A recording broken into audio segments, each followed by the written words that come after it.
I Am That. Talks with Sri Nisargadatta Maharaj. Chapter 13. The Supreme, the Mind and the Body. Questioner, from what you told us, it appears that you are not quite conscious of your surroundings. To us you seem extremely alert and active. We cannot possibly believe that you are in a kind of hypnotic state which leaves no memory behind.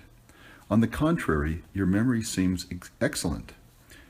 How are we to understand your statement that the world and all it includes does not exist, as far as you are concerned? Maharaj, it is all a matter of focus. Your mind is focused in the world. Mind is focused in reality. It is like the moon in daylight.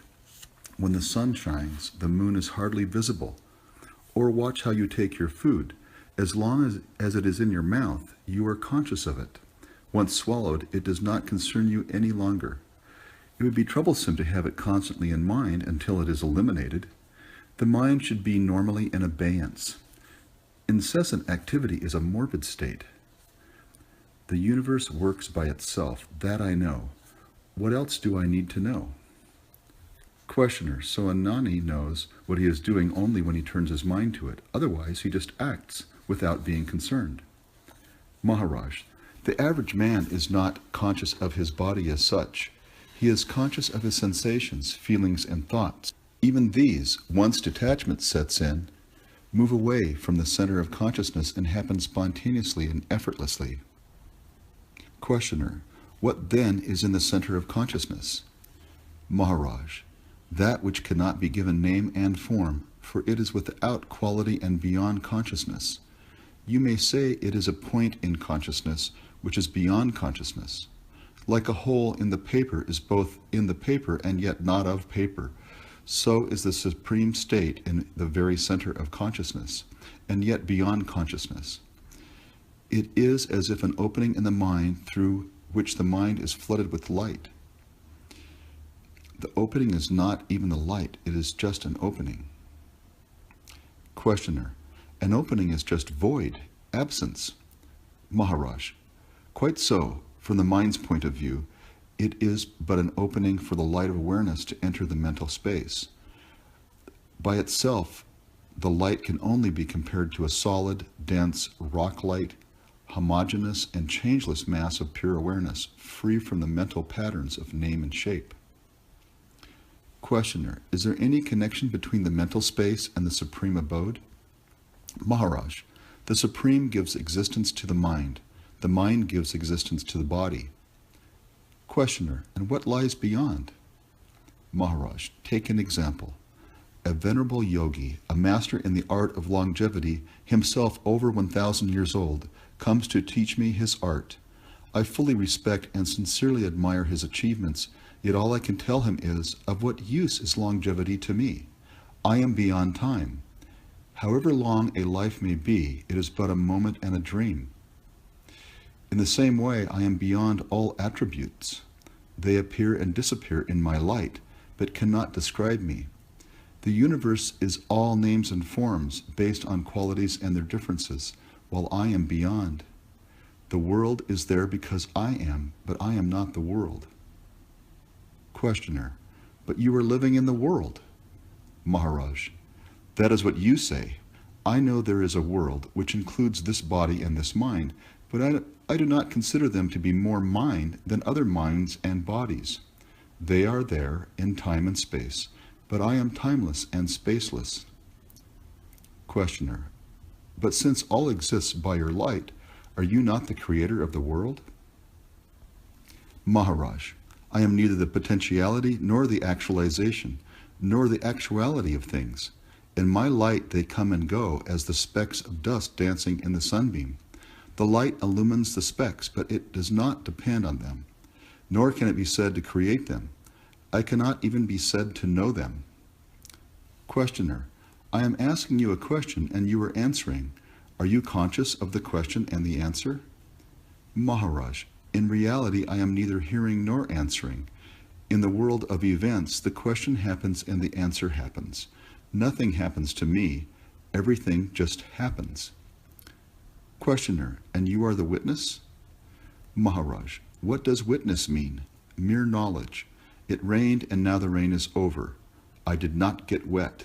I know it rained, but I am not affected. I just witnessed the rain. Questioner. The fully realized man, spontaneously abiding in the supreme state, appears to eat, drink, and so on. Is he aware of it or not? Maharaj.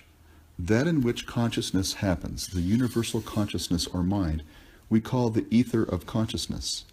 All the objects of consciousness form the universe. What is beyond both, supporting both, is the supreme state, a state of utter stillness and silence. Whoever goes there disappears. It is unreachable by words or mind.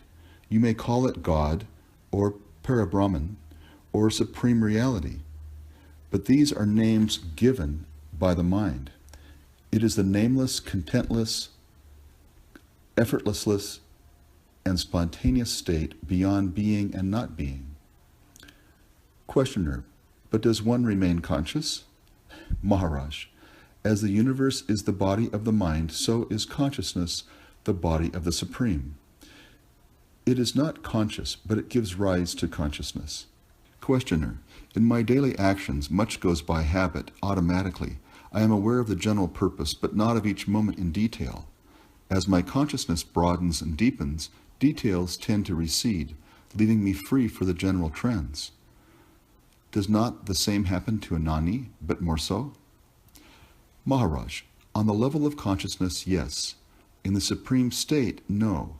This state is entirely one and indivisible, a single solid block of reality. The only way of knowing it is to be it.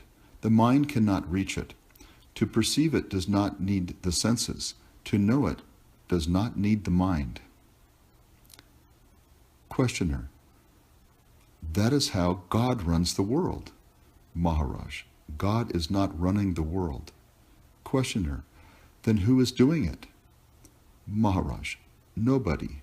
All happens by itself. You are asking the question and you are supplying the answer, and you know the answer when you ask the question. All is a play in consciousness. All divisions are illusory. You can know the false only, the true you must yourself be. Questioner.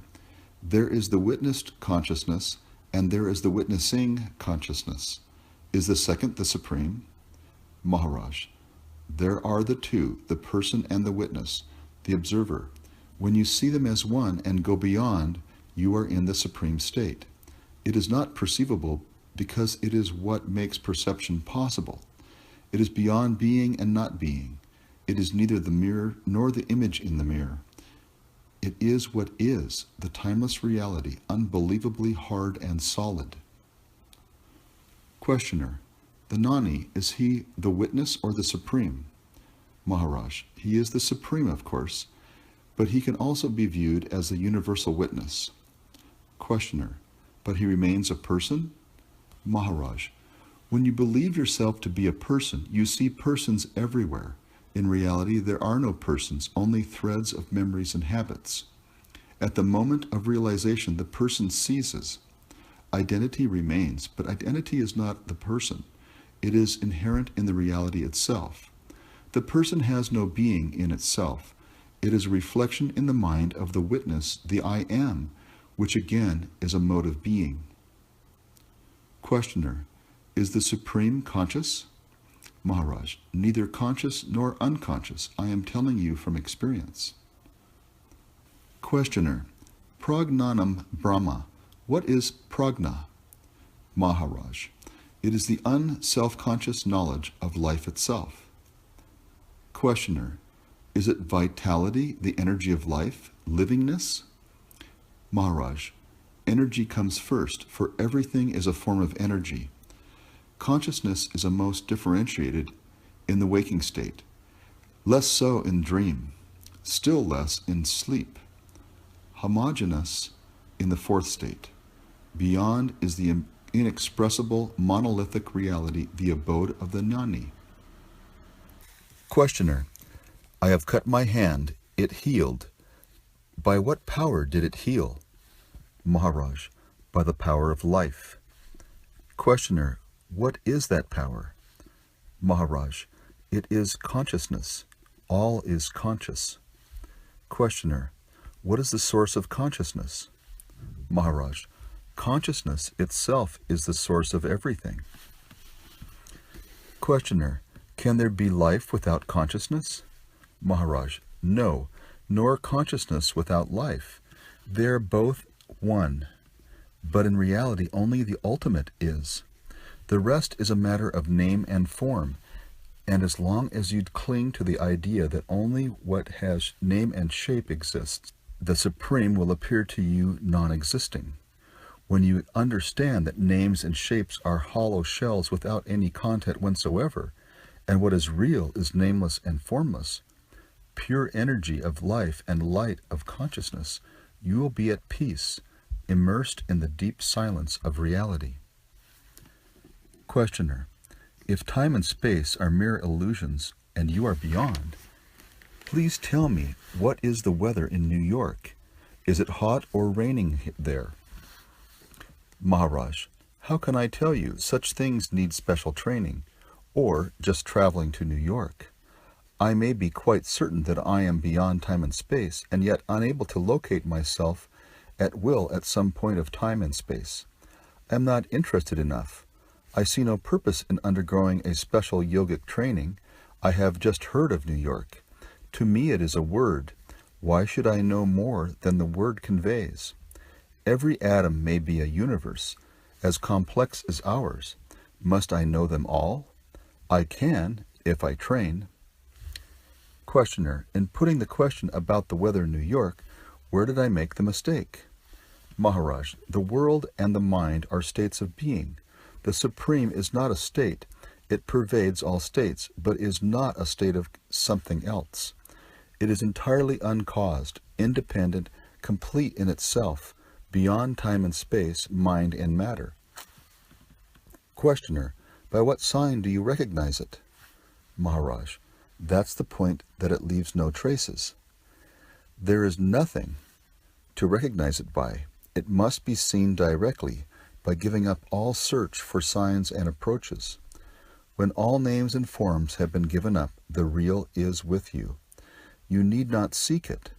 Plurality and diversity are the play of the mind only.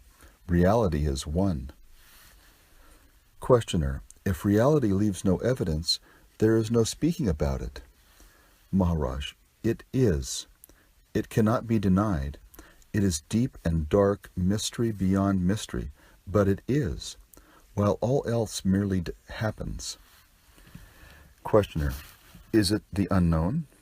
Maharaj, it is beyond both the known and the unknown, but I would rather call it the known than the unknown, for whenever something is known, it is the real that is known. Questioner, is silence an attribute of the real? Maharaj, this too is of the mind. All states and conditions are of the mind. Questioner, what is the place of samadhi? Maharaj, not making use of one's consciousness is samadhi. You just leave your mind alone. You want nothing, neither from your body nor from your mind.